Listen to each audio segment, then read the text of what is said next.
ഞാനേറ്റമോടിയപ്പോ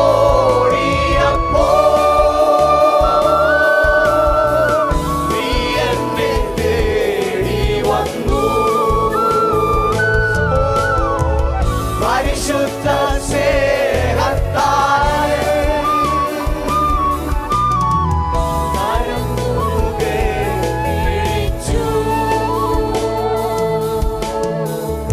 ഞാനേറ്റമോടിയപ്പോ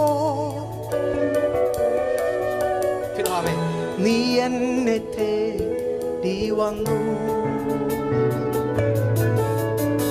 പരിശുദ്ധ സ്നേഹത്താലൻ കരം മുറുകെ പിടിച്ചു.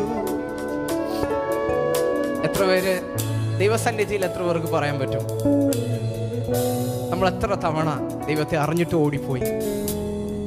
ജസ്റ്റ് ലൈക്ക് ദാറ്റ് സൺ പിതാവിൻ്റെ ഭവനത്തിൽ നിന്ന് ഏറ്റവും ദൂരത്തേക്ക്.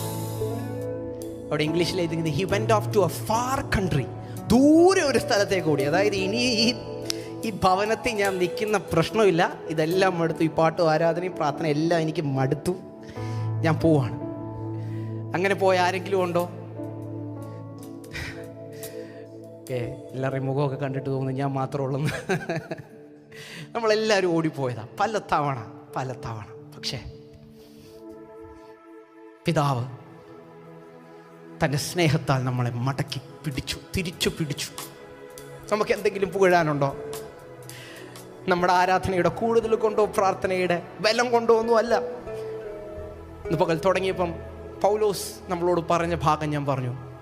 ഞാൻ ഓടിയെന്നല്ല, ഞാൻ അധ്വാനിച്ചെന്നല്ല. ഞാൻ അധ്വാനിച്ചെങ്കിലും, ഞാൻ ഓടിയെങ്കിലും, ഞാൻ നിന്നെങ്കിലും ദൈവത്തിൻ്റെ കൃപയാല. എന്നൂകം മൃദുവെന്ന് പറഞ്ഞരികെ വിളിച്ചു. അലയുമൻ ആത്മാവിൻ ആശ്വാസം നീയേകി.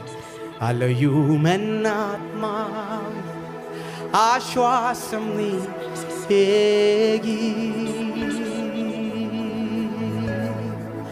അധ്വാന ഭാരമെല്ലാം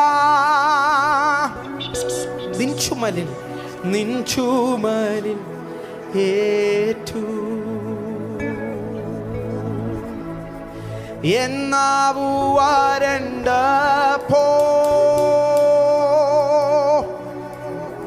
നിത്യമാ